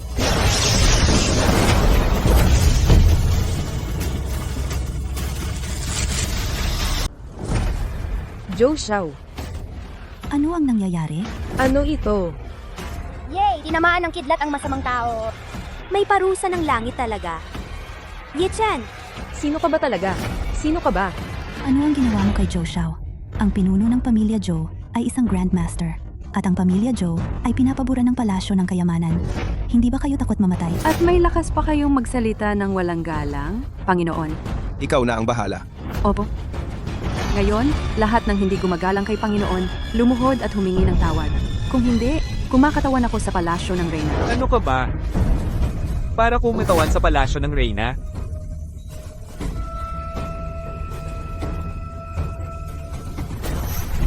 Day, patayin mo siya para sa akin. Patayin mo siya. Mahal, Sa harap ng lahat, lumuhad dito. Ang mukha ng pamilya Joe ay naipahiya mo na, Day. Alam ko na mali ako, pero ang aking mga binti, hindi na makatayo. Manahimik ka na. May tao ba? Ilabas ninyo siya. Punong Joe. Ang bagay ni Joe Xiao ay walang kinalaman sa amin. Lahat ay dahil sa batang ito. Bata, ano ang ginawa mo sa aking anak? huwag kayong magalit Punong Joe. Hindi ito ginawa ni Ye Chen. Wala akong ginawa. Siya ang lumapastangan sa banal na utos at nakatanggap ng parusa ng langit. Ang iyong anak ay lumpo ang parehong binti. Ang mabuhay ay swerte na, ngunit nawala lahat ng kanyang kapangyarihan. Ano ang sabi mo? Wala nang kasanayan ng aking anak sa martial arts. Si Zhou Xinghe ay walang galang sa kanyang kamahalan at naparusahan ng langit, karapat dapat siya roon. Zhou Jingwei, ano ang gusto mong gawin? Lumayo ka sa akin. Kung hindi, sasaktan din kita. Saktan mo ako? Hindi ka nangangahas. Ako ang kasalukuyang banal na birhen ng palasyo ng reyna. Kung sasaktan mo ako, ay pakikipag-away sa palasyo ng reyna. Ang laki ng iyong bibig. Nagpapanggap kang banal na birhen. Alam mo ba ang kahihinatnan? Ang posisyon ng banal na birhen ng palasyo ng reyna ay laging bakante at naglakas loob kang magpanggap na banal na birhen. Marahil, ang mga tao ng palasyo ng reyna ay darating sa lalong madaling panahon. Pag-isipan mong mabuti kung paano ka hihingi ng tawad mamaya. Ang taong ito ay Samaira sa aking anak. Ngayon, sino man ang hamarang sa akin, papatayin ko. Si Zhou Xinghe ay sinaktan ng langit. Siya ang may kasalanan. Kung magbabago ka ng iyong isip, lumuhod at humingi ng tawad sa kanyang kamahalan, baka mailigtas mo pa ang iyong pamilya Zhou. Ang iyong pamilya Joe ay parurusahan ng langit. Parusahan ng langit? Sabihin mo nga, ano ang mangyayari sa aking pamilya Joe? Mawawala ang lahat ng yaman, masisira ang pamilya at mamamatay ang mga tao. Mamalimos sa bawat henerasyon. Ang cute-cute. Ang pamilya Joe ay pinapabura ng templo ng Diyos ng kayamanan. Malapit nang pumirma ng kontrata na bilyon-bilyon. At sinasabi mong ang pamilya Joe, mawawala ng lahat ng yaman. Ngayon, sa Jiangcheng, ang pamilya Joe ang langit mismo. Parusahan ng langit? Sino ka ba? Maaari mo bang kumatawan sa langit? Ito ang halaga ng paglapastangan sa utos ng Diyos. Kung maglalakas loob ka pang hindi gumalang sa akin, ang pamilya Zhou ay lipulin. Hoy, bata, ikaw ang pinaka-pretentious na nakilala ko. Lipulin ang angkan. Lipulin ang angkan naming Joe. Kahit ang pinuno ng Timog Probinsya, ay hindi magagawa yon. Anong cute mo? Ang cute-cute. Ito. Guni-guni ba ito? Walang galang? Lakas ng loob mong maging walang respeto sa Panginoon? Sinabi ng Panginoon na lipulin ang angkan ninyong Zhou. Talagang lilipulin ang angkan ninyong Zhou. Papuntahin mo na siya para kumilos. Gusto ko talagang makita. Pero kung hindi niya kaya, ngayon, hindi kayo makakaalis na buhay dito. Dahil gusto mong makita, tutuparin ko ang iyong kahilingan. 1 minuto, lipulin ang angkan Zhou sa Timog Probinsya. 1 minuto? Alam mo ba kung ilan ang angkan naming Joe? Ilang tao? Kahit ang palasyo ng reyna at templo ng Diyos ng kayamanan, mga nangungunang kapangyarihan. Sa 1 minuto ay hindi nila magagawa. Totoo na hindi magagawa ng palasyo ng reyna. Pero kung ang Panginoon, 1 minuto ay sobra pa. Kung kikilos si tatay, isang pag-iisip lang sapat na. Akala mo ba siya ay Diyos? Ang yabang mo. Sa 1 minuto lilipulin ang angkan Joe. Pati ba ang angkan naming Zing? Kung kaya mo, sa 1 minuto. Lipulin ang angkan naming Song. Dagdag ang angkan Li ng Timog Probinsya. Dagdag din ang angkan Lu ng Timog Probinsya. Dahil gusto ninyong magkasama, tutuparin ko ang kahilingan ninyo. Ye Chen. Ye Chen, nasaktan mo na. Lahat ng mga mararangyang pamilya dito. Hintayin mo na ang kamatayan. Suking. Pinili mo pa rin na manatili sa kanya. Handa ka bang mamatay? Zuking, ito na ang huling pagkakataon. Gusto mo bang madamay ang buong pamilya, Sao? Gusto mo bang maging kasamang libing? Ye Chen, nasaktan mo ang marami makapangyarihang pamilya. Kahit si Xia Bingyu ay hindi ka maililigtas. Xueqing, ngayon, hindi ako ang nananakit sa kanila. Sila ang nananakit sa akin. Naniniwala ka ba sa akin? Mommy, si Daddy ay napakalakas manampalataya ka kay Daddy. Naniniwala ako sa iyo, pero Mommy, panoorin mo ang oras 30 segundo na lang. HMP, ang anak ko ay sinaktan niya ng ganito. At naniniwala ka pa rin sa kanya? Walang kwenta. Ngayon, ang pamilya Sao ay magiging libingan. Maganda. Gusto mo ba akong patayin? Ngayon ay makikipag. Putol na ako ng relasyon ng ina at anak. Mula ngayon, hindi ka na kapatid ko. 20 segundo na lang. Sino ang tinatakot mo? Hindi ka man lang tumawag. Hindi ka man lang humingi ng tulong. Hindi mo ba talaga balak na lipulin ang buong pamilya ko sa pamamagitan ng isip? Ang ilang tao ay madalas magyabang, kaya laging may masabi. Sandali lang, pagdating ng oras, makikita ko kung paano ka mahuhuli. Kayo talaga, walang pag-asa. Ikaw ang walang pag-asa. Kahit isang normal na tao ay maririnig kung gaano ka walang katwiran ang iyong mga sinasabi. Talagang ng mga tulisan ng Zushen Temple. Sira na ang utak mo. Malalaman mo rin kung gaano ka ka-cute. Oras na. Gusto mo ba akong mapaso? Ni simpleng bagay hindi mo magawa. Bakit ka pa nandito? Anong klaseng nurse ka? Pumunta ka sa apo ko. Mag-prosti ka na lang. Saklolo. Patay na. Hindi. Ano to? Abo.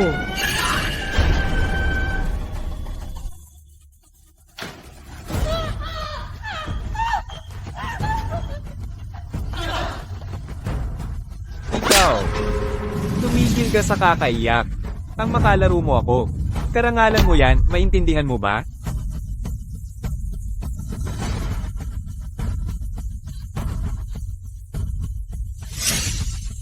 Alam mo ba? Ang pinsan kong si Joe Xinghe.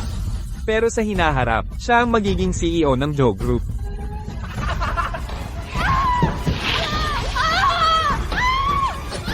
Bitawan mo ako! Bitawan mo nga ako! Ako. Sagipin mo ako.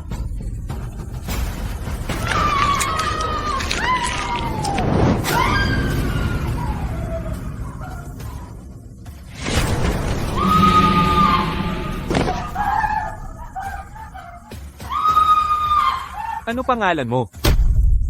Nasaan ang anak ko? Abo. Ikaw ba ay, ginawa mo bang tanga ang anak ko? Magsalita ka. Nasaan siya? Masakit.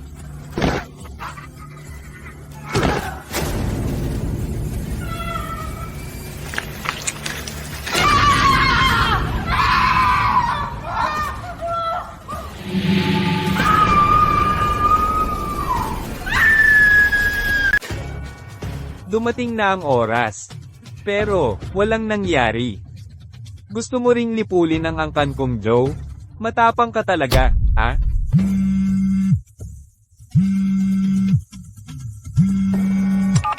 Panginoon ng lupain. May malaking problema. Matandang ginang. Patay na siya. Naging abo na. Anong sabi mo? Sino ang nagpasunog sa nanay ko? Hindi man lang ako nandun. Patay. CEO Joe, may problema sa kumpanya. Si Xiaofeng.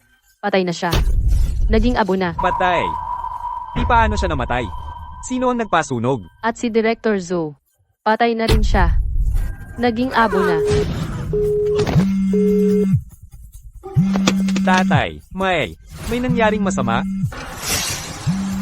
Ikaw ang gumawa? Paano mo nagawa? Isang kaisipan lang. Hindi. Ay imposible ito. Kaibigang Joe, ano ba talaga ang nangyari? May balita mula sa ospital. Namatay ang nanay ko. Pasensya na, kaibigang Joe. Malubha naman talaga ang sakit ng nanay mo, ang pagkamatay. Hindi naman yun patunay, di ba? May balita naman mula sa kumpanya. Maraming miyembro ng Angkan Joe. Lahat sila patay. Ano? Sigurado ka na ba ngayon? Ang pamilya Joe. Talagang nagkaproblema. Kapag nagsalita ang Panginoon, natural na magkakatotoo. Kung magkaprobleman, edi magkaproblema. Ano ang dapat ikagulat? Talagang nagkatotoo. Tay, huwag kang maniwala sa kanya. Isa lang namang tawag. Ano bang mapapatunayan yan? Napaka-advance na ng scams ngayon. Baka dati siyang nasa telecommunication scam. Oo nga. Yung mga scam call ngayon, masyado ng pangkaraniwan. Yung tawag kanina, baka siya ang may gawa niyan. Ilang tawag lang. Hindi pa pwedeng magdesisyon ngayon. May punto kayo. Isang salita. Ilang tawag. Gusto mo lang akong takutin. Imposible yan. Nasa binggit ka na ng kamatayan? Hindi mo pa alam. Kayo ang nasa bingit ng kamatayan. Ang mga tao mula sa templo ng kayamanan. Darating na sila. Sa sandaling iyon, ang pamilya Joko ay ongat ng husto. Pagkatapos ng kontrata, babalikan ko kayo. Tay, hindi na kailangan na ikaw pa ang kumilos. Itong munting ito, peke ang kautusan ng Diyos ng kayamanan. Ang mga tao ng templo ng kayamanan, tiyak na hindi siya palalampasin. Talaga. Kahit siya mismo ang pumunta, kailangan siyang yumukod sa akin. Yetchen, nanay, totoo ang sinabi ni tatay. Ang tapang mo. Mang-insulto sa Diyos ng kayamanan. Naghahanap ka ng kamatayan. Templo ng kayamanan. Dumating si Ginoong Shen. Anak siya ng Diyos ng kayamanan. Chen Baoshan. Tama, ang kanyang posisyon sa templo ng Diyos ng Kayamanan. Sa ilalim ng isang tao, nasa ibabaw ng 10,000. Sa hinaharap, siya ang pinakamalamang na magmana ng pamilya Chen. Pamilya Xing ng Jiang Cheng. Pagbati sa batang Chen. Sino ang pinuno ng pamilya Zhou? Ako ang pinuno ng pamilya Zhou. Zhou Jingwei. Ito ang anak kong si Zhou Xinghe. Narinig ko, pinuno Zhou. Nakarating sa antas ng Grandmaster. Ang batang Panginoon na si Zhou Xinghe. May pambihirang talento. Templo ng Diyos ng Kayamanan. May magandang pananaw para sa hinaharap ng pamilya Zhou. Anong nangyari sa anak mo? Bakit siya naka-wheelchair? Ito ay isang aksidente. Makaka-recover siya agad. Sa potensyal sa hinaharap, walang epekto. Binabati ko ang pamilya Zhou. Ito ay kontrata na nagkakahalaga ng bilyon. Talagang kontrata na bilyon ang halaga. Mula ngayon, sa Jiang Cheng, ang pamilya Zhou ang susundin. Zuking, ito ay kontrata ng Templo ng Diyos ng Kayamanan. Magsisi ka at humingi ng tawad, humingi ng kapatawaran. Ang pamilya Zhou ay maaaring magkaroon pa ng kaunting pag-asa. Salamat, Batang Chen. Ang pamilya Zhou ay tiyak na hindi magtataksil sa inaasahan ng Templo ng Diyos ng Kayamanan. Kakadating ko lang dito, at narinig ko na may gumagawa ng gulo. Batang Chen, ito ang munting yan. Siya, puro malaking salita, sinasalungat ang nakatataas. At saka, gustong sirain ng pamilya Zhou, at ang pagpirma ng kontrata sa Templo ng Diyos ng Kayamanan. Siya, hinamak ang pamilya Chen, naglabas ng isang pekeng utos ng Diyos ng Kayamanan. Ano, kaya pala sinabi ng tatay ko, ikaw pala yan, walang takot sa langit at lupa. Alam mo ba kung gaano kalaki ang kasalaan ng ginawa mo? Pinahiya mo ang pamilya Chen, sinira mo ang kasunduan, at ininsulto mo pa ang plak ng Diyos ng Yaman. Hindi ganoon. Ang uminsulto sa plake ng Diyos ng Yaman ay si Zhou. Zuking, ang batang ito ay uminsulto sa Templo ng Diyos ng Yaman. Patay na siya, tinutulungan mo pa siya. Yan Xiao. Pinapayuhan kita na sa aking Panginoon magsalita ng magalang. Siya Bingyo. Ikaw ay sumasamba sa isang walang kwentang hamak, ngunit sa iyong pagkatao bilang Reyna Palacio. Ngayon, hindi mo ako mapipigilan. Kung ito ay Reyna Palacio ang pagkatao, bilang Sagradong Birhen? Sagradong Birhen? Ang posisyon ng Sagradong Birhen ng Reyna Palacio ay laging bakante. Ang pagpapanggap bilang Sagradong Birhen ay isang kasalanang may parusang kamatayan. Chen Xiao, ito ay isang nagpanggap na nagpa-opera. Ang totoong Xia Bingyo ay kinidnap ngayon. Imposibleng nandito siya. Kung gayon, para sa Reyna Palacio, parurusahan kita, makasalanan. Dumating ng Reyna Palacio. Bakit narito ang mga tao ng Reyna Palacio? Tiyak na siya iyon. Nagpanggap na Sagradong Birhen, natuklasan ng mga tao ng Reyna Palacio. Tapos ka na. Utos ng Reyna, si Xia Bingyo ay para sa Reyna Palacio, ang kasalukuyang Sagradong Birhen. Ipinagkakaloob ang utos ng Sagradong Birhen.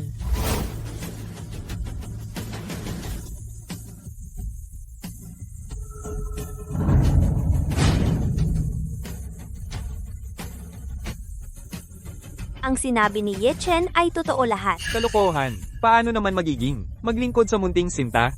Tiyak na isa siyang bayad na artista. Siya, kahit ang Kai Shenling, ay naglakas loob na pek-ain. Ang pagpeke ng isang utos ng Sagradong Birhen ay walang problema. Oo, isa siyang tunay na manloloko. Sa piging, nagkakalat siya ng maling balita at pinaplano niyang dayin si Chen Xiao. Dapat siyang patayin. Ang tapang mo? Kayo ay naglakas loob na insultuhin ang Sheng Nuling. Gusto bang makipag-away sa Queen's Palace? Maging kaaway? Hindi mo man lang kilala ang Sheng Nuling. Bulag ka talaga. Kahit ngayon ay, dumating mismo ang Reyna. Papatayin ko rin ang taong ito. Nasaktan mo, ang taong hindi mo dapat saktan. Ito ay ang aking ama na, iginagalang na nilalang. Nagalit siya ng husto at sinabihan ako, parusahan ka ng mabigat. Oh, si Qian Pangzi ay. Ganyan ba ang sinabi sa iyo? Naghahanap ka ng kamatayan. Si Chen Kai-shen ay, ang pinuno ng pinakamalaking pinansyal na grupo sa Daksha. Ang pinakamayaman sa Daksha.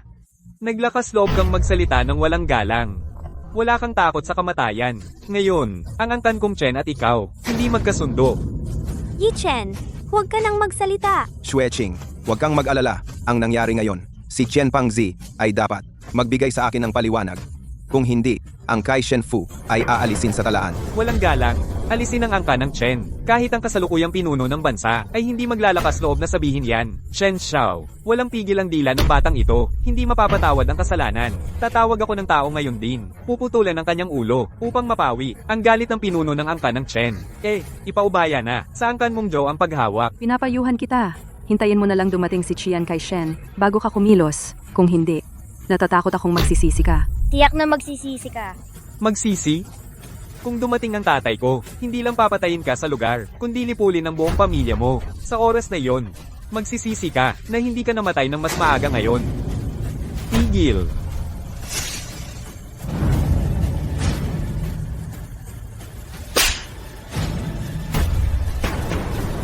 Sinta, ano ba talaga ang ginawa mo, tatay?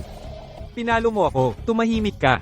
Ako si Joe Xinghe ng Pamilya Joe, hindi ko inaasahan. Ang pagsasamahan ng Pamilya Joe at ng tahanan ng Diyos ng Kayamanan, mahal na Diyos ng Kayamanan, ay personal na dumalaw. Gayunpaman, sa ganitong mahalagang okasyon, mayroong tao na nagwawala, na nagmamaliit pa sa tahanan ng Diyos ng Kayamanan.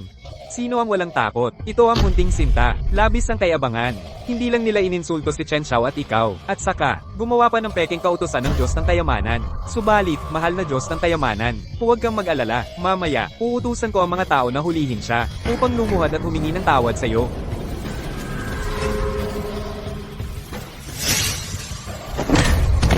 Ikaw, tumahimik ka nga.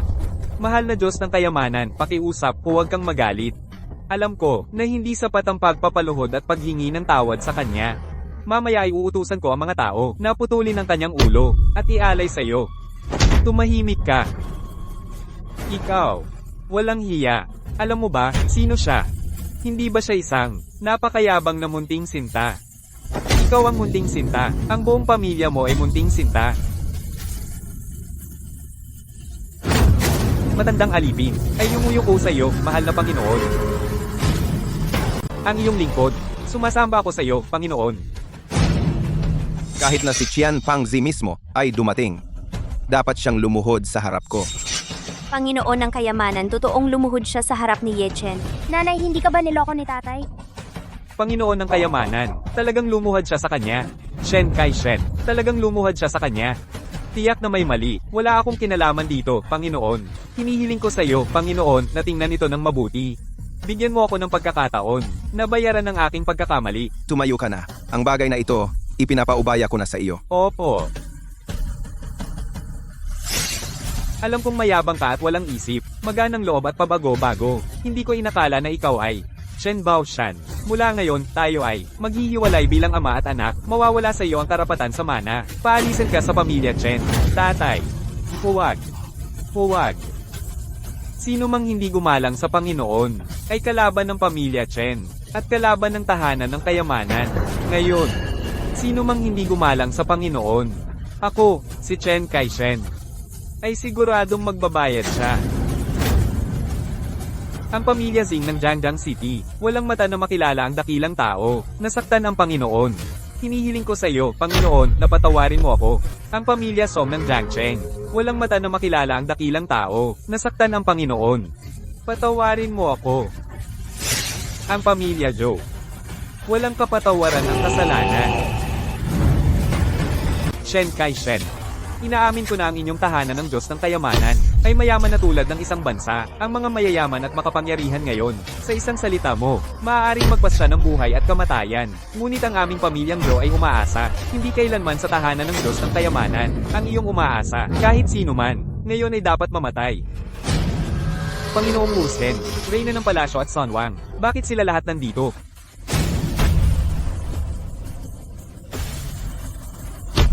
Matandang alipin Lin Wudi, aliping babae Son Linbro, ay bumabati sa iginagalang na Panginoon, ay bumabati sa Diyosa.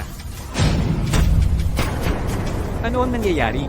Panginoong Wu Zhen, at si Son Wang, lahat ay lumuhad sa kanya. Ang pagkakakilanlan ni Ye Chen ay napakagaling. Kahit si Panginoong Wu Zhen ay lumuhad sa kanya, at ako ay laging nagnanais na paghiwalayin sila ni Zuking. Talagang bulag ako. Ang background ng taong ito ay nakakagulat, at ako ay palaging sa kanya nagsasalita ng walang galang. Zhou Jingwei, talagang papatayin mo ang mga tao. Buti na lang, nag-apologize na ako at umamin ng kamalian. Ye Chen, sino ka ba talaga? Tumayo ka muna. Tayo. Oo.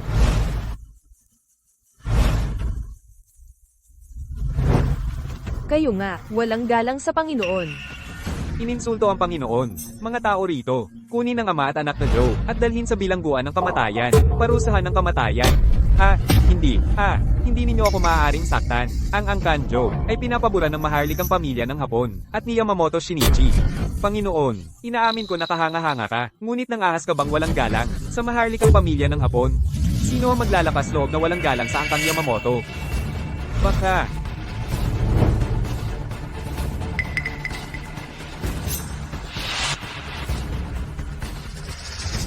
Punong Yamamoto, dumating na kayo. Oh, ito ang aking anak, si Jo Shinhe. Magsiyuko kayo kay Punong Yamamoto. Pagpupugay kay Yamamoto. Baka. Punong Yamamoto, ano ito? Pinalis ko sa Angkan Jo na kunin ang sagradong espada, ngunit hindi ninyo magawa ang maliit na bagay na ito. Sika. Oo. Kami ang walang silbi. Kaya naman ang sagradong espada ay ninakaw ninyo para ihandog sa Hapon. HMP, Zhao Zuking. Kung ang Punong Yamamoto ay nagustuhan, ang inyong sagradong espada, iyon ay inyong swerte. Bakit hindi ninyo agad iaalay? Ialay ang sagradong espada, at bibigyan ko kayo ng isang pagkakataon. Maglingkod sa akin, at maging asawa ng maharlikang pamilya ng Hapon. Ang tapang mo. Ang babae ng Panginoon ay nangahas mong pakialaman. Ang ganda mo rin. At ikaw, Reyna Son ng palasyo ng Reyna, di ba? O sige. Napaka-elegante. Ang galing ng mga babae sa Daksha. Kayo tatlo, pwede kayong maging mga asawa ko.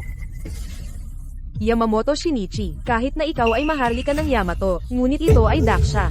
Huwag kang bastos. Binibigyan ko kayo ng pagkakataon. Ito ay pagpapahalaga sa inyo. Reyna Son, labis ang iyong sinasabi. Ito ay malinaw na hindi mo inaalagaan ng pamilya Yamamoto. Noong unang panahon, ang maharlikang pamilya Yamamoto ay nagkasala ng malaki. Lumuhod sila at humingi ng tawad sa akin. At nangako na sa hinaharap sa bawat henerasyon, magiging mapagbigay at magalang. Mukhang 3,000 taon na ang lumipas.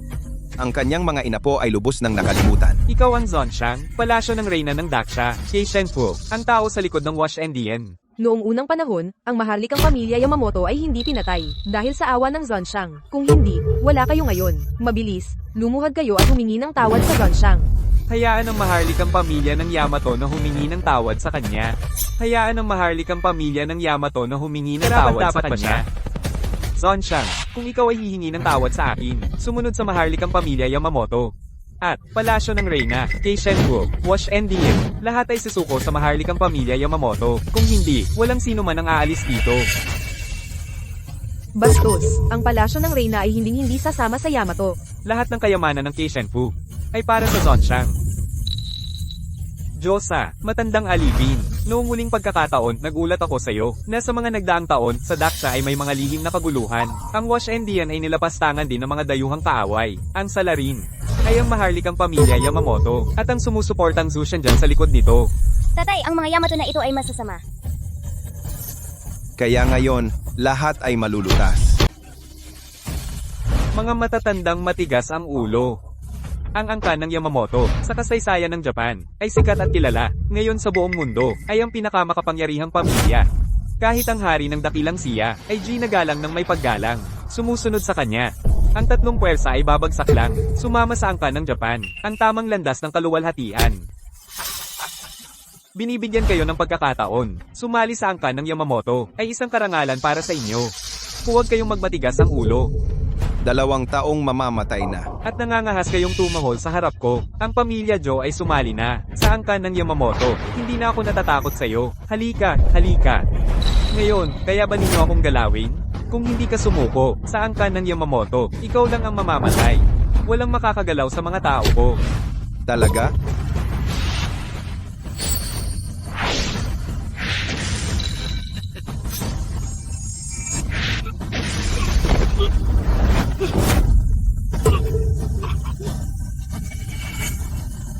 Tatay, iligtas mo ako. Anong nangyayari? Ako rin.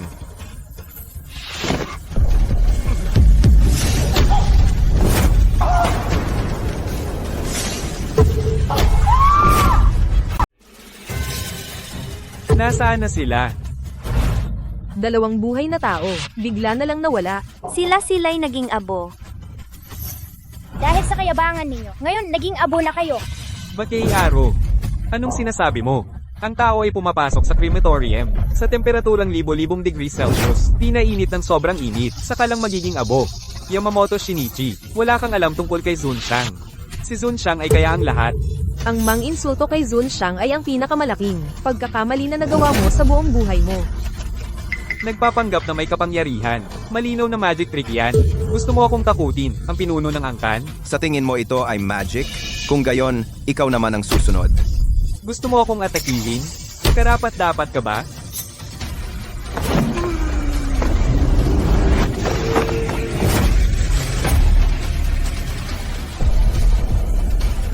Napakalakas ng panloob na lakas. Sila ang 4 na tagapagtanggol ng Zushen Temple. Ikaw ang pinuno ng Zushen Temple.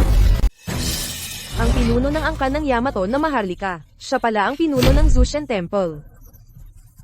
Ang kapangyarihan ng Zushen Temple ay sumikat sa buong mundo nitong mga nakaraang taon. Bagamat malakas ang Wushen Temple, limitado lamang ito sa loob ng Daksha. Ang kapangyarihan ng Zushen Temple ay kumalat sa buong mundo. Nabalitaan ko na kamakailan ang Wushen Temple ay maraming miyembro na namatay sa kamay ng Zushen Temple.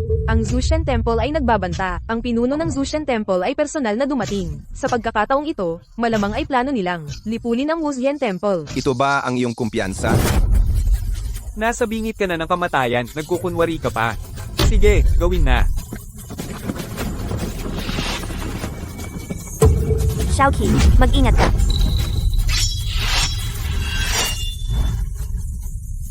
Mommy, si Xiaoqi ay napakalakas, hindi nila ako at si tatay masasaktan.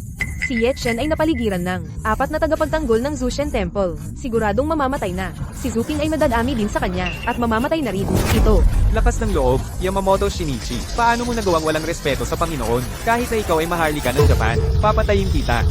Ling Wuyi, Shen Kyugi, Sun Lin Bro, ang inyong Zonshang, ay nahulog na sa kamay ng Zushen Dayan. Bakit hindi pa kayo sumuko? Lumuhod kayo sa aking harapan. Baka, anong tinatawanan ninyo? Zonshang, mukhang ang iyong mga tauhan ay wala nang pakialam sa iyong buhay. Daksha. Mga tao ng Daksha, ganito ba kayo kawalang utang na loob? Yamamoto Shinichi, pinagtatawanan ka namin parang langgam na sumusubok ibagsak ang puno ng walang malay. Ang iyong 4 na tagapagtanggol. Kung sila ay say-silakay sa akin, ako ay talo na. Ngunit kung say-silakay sa Zonshang, ang 4 na tagapagtanggol ng Zushen Dayan na ito ay gustong mang-blackmail sa Zonshang. Panaginip lamang. Ang 4 na iyon, kaya silang patayin ng Zonshang sa isang kindat. Itong 4 na ito, si Xiaoqi ay kayang talunin. Nakakita na ako sa inyong mga panlilin lang. Ito ay isa lamang. Pagpapanggap, ang 4 na tagapagtanggol ng Zushen Dayan ay ang pamilyang Yamamoto na lubos na sinanay. Mga pinakamataas na mandirigma. Kung magkasama ang 4, walang makakatalo sa kanila. Sa pagkakataong ito, may paraan ka rin, tama? Ilang munting nilalang lamang.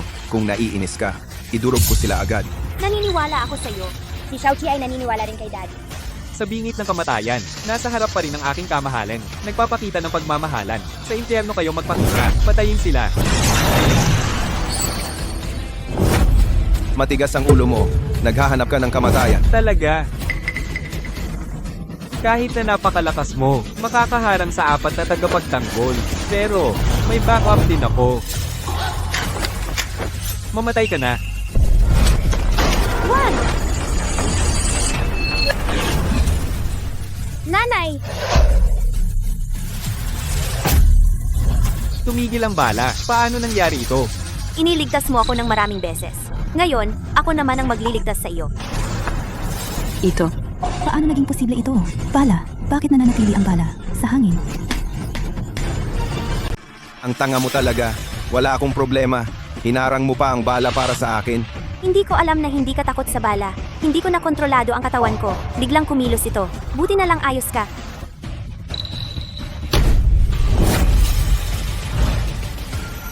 Imposible. Tiyak na peke ito. Muntik mo nang mapatay ang nanay ko. Lagot ka! Tapos na ang lahat.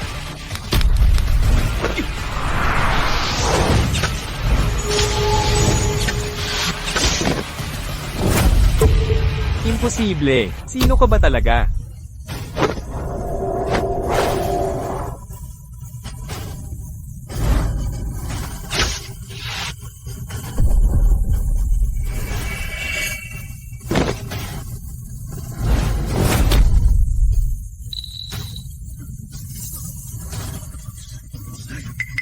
Apat na tagapagtanggol ng Zushen Dayan, at ang punong pari ng Zushen Dayan. Patay na silang lahat. Diyos ba siya? Maging kaaway ni Zonshang. Nagpapakamatay ka lang. Patawad po, Panginoon, ako'y bulag. Nasaktan ko po kayo. Patawarin niyo po ako. Patawarin niyo po ako, Panginoon. Patawarin niyo po ako, Panginoon. Panginoon. Ang namumuno ng Zushen Temple at ang 4 na tagapagtanggol ay patay na. Ngunit, ang impluensya ng Zushen Temple ay nasa buong mundo. Ano ang Ano ang susunod na gagawin? Ikaw na ang bahala niyan. Opo. Tapos na ang salo-salo, umuwi na tayo. Kailangan pang pumasok ni Xiaoqi sa paaralan. Ayaw ko. Tara na. Zoo. Ate,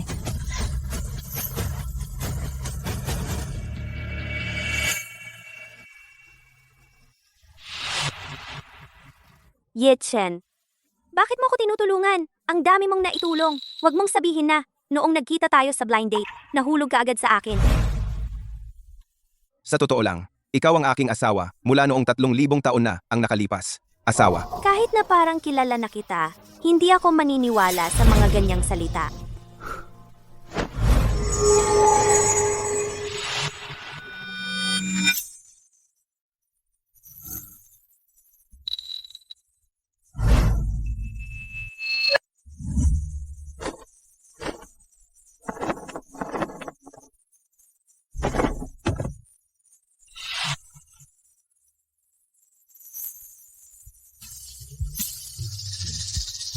Naalala ko na lahat?